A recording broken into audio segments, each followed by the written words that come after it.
Long story short, at its core, IFS therapy is unscientific and dangerous. But before you click away because you think I don't understand the value of metaphor or that I'm some sycophant at the altar of science, let me just tell you, my daddy was a preacher. So spirituality and knowing that there are things out there that we just don't understand, I got a giant dose of all that inside me. On the other hand, to those who think I just need to recognize that this therapy is designated as an evidence-based treatment and shut my mouth, well, I'll address that too. Hey everybody, my name is Leah Benson and I'm a licensed body-based psychotherapist, coach, and psychedelic guide in Tampa Bay. And today I'm going to break down why IFS is dangerous in an incredibly insidious way, and explain why it is not staying in its lane, scientifically speaking. So let's just jump right in. First off, internal family systems therapy, developed and founded by Dr. Richard Schwartz, is a mode of psychotherapy modeled off of the ideas of something called family systems theory, which in a nutshell says that everybody comes from a family system and can't be understood in isolation, but must be understood as coming from and being influenced by that family system. And that's all fine and good and all, but apparently as he was practicing psychotherapy with people after he got his PhD in marriage and family therapy, Dr. Schwartz wasn't able to understand what was going on in people's minds because he was, in his own words, ignorant of intrapsychic models, which means he had no knowledge of the accepted and foundational Psychology 101 understandings of how people's minds work. In other words, he was practicing therapy with people but had no idea how to understand what was going on in their heads because he had only been taught how to understand them by thinking about how they behaved in relationship to their family members, which, as anyone who practices therapy can tell you, is simply falls short as a framework for understanding internal psychology. So then what Schwartz did in his self-proclaimed ignorance was that he created his own model, so he says, of what he thought was going on in the heads of his patients. And what that model turned out to be, basically, is a mental version of the family systems model he had learned at school. In other words, over time, as he worked with patients, presumably because what he had learned in school was failing to help him make sense of what was going on with them, Schwartz took the family systems model of understanding someone as an individual in a system of personalities in the real world and morphed it into his own model of understanding the psyche as having a self at the center of an internal family system of personalities inside the person that he named managers, exiles, and firefighters instead of Tom, Dick, and Harry, or Mary, or Mom, and who all have good intentions for this alleged self at the center, but that sometimes act in ways that feel bad or hurtful to it. And Schwartz called the so-called personalities in this so-called inner family system parts. We think people have parts, and parts are subpersonalities, and in distinction from a lot of other systems, we believe that we're born with them. It's the nature of the mind to be subdivided, that we're all actually multiple personalities. And he decided that, like the real people in our real-life family systems, these parts are not metaphors or ideas. But as he has been quoted as saying, they are beings inside us with their own thoughts, desires, and emotions. And let me specify something important here. The notion of something as a being means that it can be located somewhere. In other words, that it has a fingerprint or is a discrete entity. And so while Yeah, it's super normal to speak metaphorically about the fact that we are all of many minds about life and about ourselves. And it's also pretty obvious that every one of us are full of contradictory ways of understanding ourselves and the world and moving about in the world. It is quite another thing to assert, with nothing but anecdotes, and in the face of an onslaught of cognitive neuroscientific evidence to the contrary, that people have a multiplicity of discrete, essential beings inside themselves and exist somewhere on a dissociative identity disorder spectrum. And at that point, these parts started talking about these extreme beliefs and emotions that were driving them. And they could actually describe the energy of those things as something that was stuck to their bodies or inside their bodies and didn't belong to them, but had a tremendous impact, like a virus, in terms of how they thought and saw the world and how they operated in the inner world. In fact, that idea is actually a recipe for psychopathology. Because one way people manage difficult experiences, ideas, or emotions is to remove them from their conscious minds. And then, as far as they know, those things simply don't exist in them anymore. But their behavior can then be mysteriously driven by those thoughts, ideas, or emotions. And in certain people, in its most intense form, that phenomenon can very easily lead to what you might have heard of as multiple personalities, or, as it's known today, dissociative identity disorder.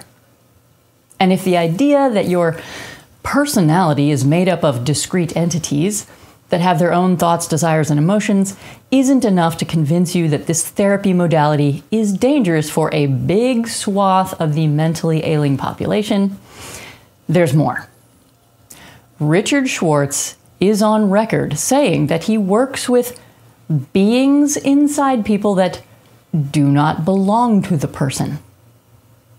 Have you found that some protectors or some parts that feel like parts don't actually belong to the person? Yeah. This is something I don't talk about all the time. Yeah. I want to still... I knew I was like, this is an edgy question, but I'm just going to ask it anyways because I'm so fascinated by it. A lot has to be accepted in the mainstream. I know. These aren't very mainstream listeners, so don't worry. Just tell them not to spread the word too far. Okay. Yes, we do run into things that clearly are not parts. And when approached, we'll acknowledge that they don't belong inside the person, that they might say they belong in there, but they aren't native to the person. Yeah. And that unlike some of these other burdens that I've talked about, these things have a kind of life of their own, and so we call them unattached burdens because they're not attached to a part, they're freestanding. And they're often very nasty. They just want to do damage. Right. Either to damage the person or to make the person hurt others. And other systems, as you know, I looked into that because I had no clue about what these were initially. Right. Call them entities or a variety of names for that. Yeah. And, yeah, most of the shamanic traditions run into this too. Right. And that means exactly what it sounds like it means. It means that when his theory fell apart in the face of the complexity of mental life and human experience, instead of turning to established models of mental functioning based on cognitive science, like a responsible licensed clinician would do, he decided to lean into the ideas of religion and shamanism to explain and understand some of the things that his patients were saying to him. Ideas like possession by negative entities and guidance from benevolent ones. So, as a result of his admitted and aforementioned ignorance of intrapsychic models, Dr. Schwartz seems to have had no idea, without getting mystical, how to help people come to terms with one of the most difficult aspects of being human. Specifically, the task of acknowledging the existence of seemingly unjustifiable violence, selfishness, envy, and any number of grossly negative wishes and ideas. In his haze of ignorance, which he has called an advantage, he rustled up the idea of something he originally called critters and now calls unattached burdens to make sense of the seemingly unexplainable, in his model, negative thoughts and ideas that were plaguing people he was helping.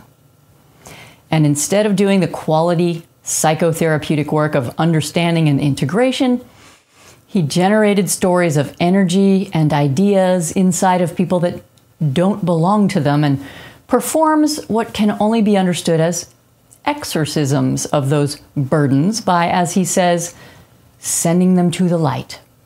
Or as they say in group psychology, scapegoating them and pretending they don't exist inside us. So that's that. IFS therapy will teach you to believe that the different ways you behave and make sense of life reflect distinct beings inside you.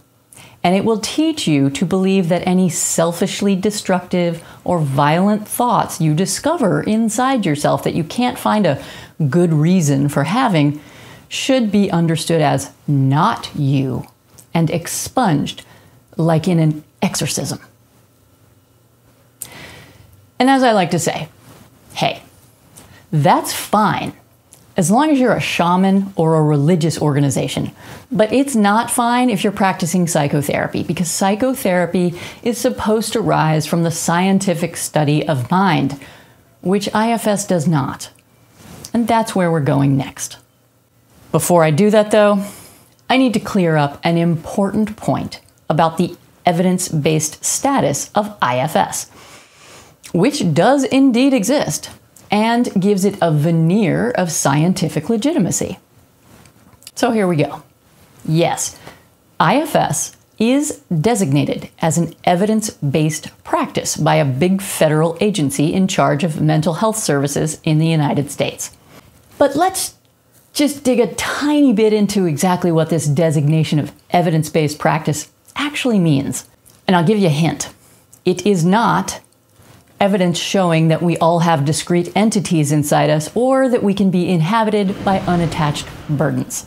No, what makes it an evidence-based practice is that one study in 2015 showed that approximately 32 people who suffered from rheumatoid arthritis and got IFS therapy for 9 months were helped with pain, physical functioning, depressive symptoms, and self-compassion, in comparison to an almost equal number of people who suffered from rheumatoid arthritis who got no therapy, none whatsoever, and showed no improvement. And that's it. 32 people who got IFS therapy for 9 months felt helped in the areas of pain, physical functioning, depressive symptoms, and self-compassion at the end of those 9 months. And about the same number of people who didn't get any therapy at all didn't feel any better in those same areas after 9 months. And in case you didn't know, that type of study is exactly how any therapy is shown to be evidence-based, whether it promotes the idea of possession by negative entities or not. You just demonstrate that your exercise or protocol with a therapy name attached to it improves people's scores on an official symptom checklist better than having no therapy at all, and you will have proven that your therapy is evidence-based. And now, it's scientific. You just have to know how to set up the study. So, needless to say, that's not the kind of science I'm talking about when I say that IFS isn't supported by the science of mind. What I'm talking about is cognitive science, the study of cognition and mental function. And we're about to go there, so buckle up. In the old days, meaning the 20th century and all the way back to Plato, the prevailing idea about the mind was that emotion and cognition were separate things. There were primitive and emotional parts of the brain, and there was a rational part where cognition was housed. It was thought to sit passively until it was impinged upon through the sense organs by things happening out there or by an emotion from within. And then it would spring to action to figure out and manage what was going on.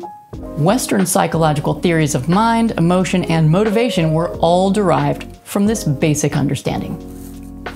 Well, fast forward to today, and for the last couple of decades, according to the most respected people in modern cognitive neuroscience and philosophy of mind, it turns out that rather than reality being out there, it's the complete opposite. We generate reality in our minds, and then we look for evidence in the world and in our bodies to back up what we believe to be real. And that means that the beliefs we install or that get installed by people we trust or rely on to learn how to make sense of life will determine the kind of information we seek and the kind of world we experience mentally and physically. And just to be clear, this isn't armchair conjecture. There is decades of evidence for it, and a mathematical equation that every real math nerd in the world has tried to find fault with, but can't. At least not yet. And that is the reason that IFS is dangerous. Because if you are the kind of person who could be taken in by a well-meaning therapist who told you that you are made up of a bunch of discrete beings and that you can be inhabited by nefarious entities who want to do you harm or make you cause harm to others, well then, by virtue of how your cognitive system works, you will start looking for evidence of discrete beings and negative entities inside of you without even knowing it. And you are likely to start a self-reinforcing loop that pushes you in the direction of actually having these things become true for you in the way you experience yourself, which then pushes you in the direction of having psychopathology that you might not have had if you hadn't had someone you trusted install those kinds of beliefs in the first place. And I don't want to go around making pronouncements about what other therapists should be doing, but I can tell you that I, for one, take the rule of do no harm quite seriously. And since, as it turns out, according to the latest intrapsychic models from modern cognitive neuroscience, we can do harm to people by installing bad beliefs in their cognitive system, I, for one, will never be using IFS, and I will continue to take every chance I get to repeat, in the interest of the most vulnerable patients, that it's bonkers, and explain how using it is dangerous, as I've just done. Because as most people would agree, to live successfully in our day and time, it is not functional to believe we have a psyche full of different personalities that make us act the way we do, or believe that negative ideas and desires we've got in our mind are foreign entities inhabiting us. That may be fine in certain cultures, but it's not fine in ours. We use science to explain what's going on in our minds, not mysticism. And science says all these entities IFS talks about are ideas, not beings. And now, to round off this little presentation, I'll explain why some people like IFS so much. First, there are the people who are really under the impression that the whole parts thing is just a useful metaphorical way of talking about the fact that we all think and act in conflicting ways and have ambivalence about ourselves and about people we care about. And that's why I was neutral on IFS for a really long time. I mean, it's not for me, but hey, whatever. I don't need to tell other people how to do their therapy. I still don't. Anyway, then there's the people who, for them, this isn't metaphor, and who go around teaching people about entities and performing ostensible exorcisms. because that's what they're into, on the therapist side and the patient side. Well, remember, according to modern cognitive neuroscience, cognitive systems like ours look for evidence in the world and in our bodies of the beliefs we already have. So for those who believe in entities and possession type stuff already, IFS is a fantastic way to be able to provide mystical, shamanistic type healing to people that appeals to, while hiding under the cloak of the evidence-based designation and looking perfectly scientific to anyone who doesn't know any better. And if that's not insidious, I don't know what is. Consider yourself warned, and I'll see you next time.